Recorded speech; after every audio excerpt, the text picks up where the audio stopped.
ಆಮೇಲೆ ಏನು ಅವರು ಬೃಂದಾವನ ಹಾಸ್ಪಿಟ್ಲಿಗೆ ಸೇರಿಸಿದ್ರು ಪೇಷಂಟ್ನ, ಸುಮಾರು 10 ರಿಂದ 15 ಲಕ್ಷ ದುಡ್ಡು ಖರ್ಚಾಗಿದೆ.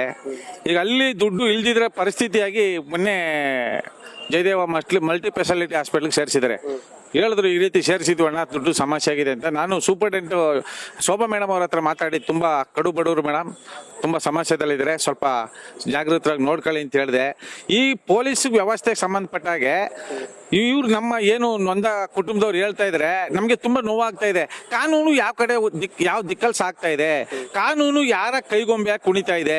ನೊಂದವ್ರಿಗೆ ಒಂದು ಕಾನೂನು, ಹಣ ಇದ್ದವ್ರಿಗೆ ಒಂದು ಕಾನೂನು, ಶ್ರೀಮಂತರಿಗೆ ಒಂದು ಕಾನೂನು, ಶಾಸಕರುಗಳಿಗೆ MLAಗಳಿಗೆ MP ಗಳಿಗೆ ಒಂದು ಕಾನೂನ. ನಿಜವಾಗ್ಲೂ ಇದು ಅಕ್ಷಮ್ಯ ಅಪರಾಧ. ನೊಂದ ಕುಟುಂಬದ ಶಾಪ ನಿಮ್ಮ ಮಕ್ಕಳಿಗೂ ನಿಮಗೂ ಉಳಿಗಾಲವಿಲ್ಲ.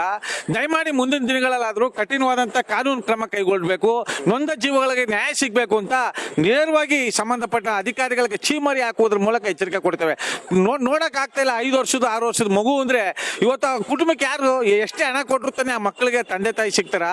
ಕಾನೂನು ಸುವ್ಯವಸ್ಥೆ ಈ ರೀತಿ ಹಾಳಾದ್ರೆ ಮುಂದೆ ಹೆಂಗೆ ಪರಿಸ್ಥಿತಿ? ಇದೇ ರೀತಿ ಒಂದು ಎರಡಲ್ಲ, ನೊಂದ ಸಮಾಜಗಳಿಗೆ ಎಲ್ಲಿಂದ ಹೋಗಿ ನ್ಯಾಯ ಸಿಗ್ತಾ ಇಲ್ಲ. ಯಾವುದೇ ಸಮಾಜ ಆಗ್ಲಿ, ಹಣ ಇರೋರ್ಗೆ ಹಣ, ಆಸ್ತಿ ಇರೋರ್ಗೆ, ಕಾನೂನು ಇರೋರ್ಗೆ ನಿಮ್ಮ ಕಾನೂನು ಗುಲಾಮರಾಗಿ ಅವ್ರು ಕೆಲಸ ಮಾಡ್ತಾ ಇದ್ರಿ.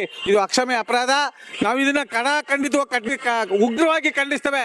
ಮುಂದಿನ ದಿನಗಳಲ್ಲಿ ಈ ರೀತಿ ಆಗ್ಬಾರ್ದು ಅಂತ ಸಂಬಂಧಪಟ್ಟಂತ ಅಧಿಕಾರಿಗಳಿಗೆ ಎಚ್ಚರಿಕೆ ಕೊಡ್ತೇವೆ.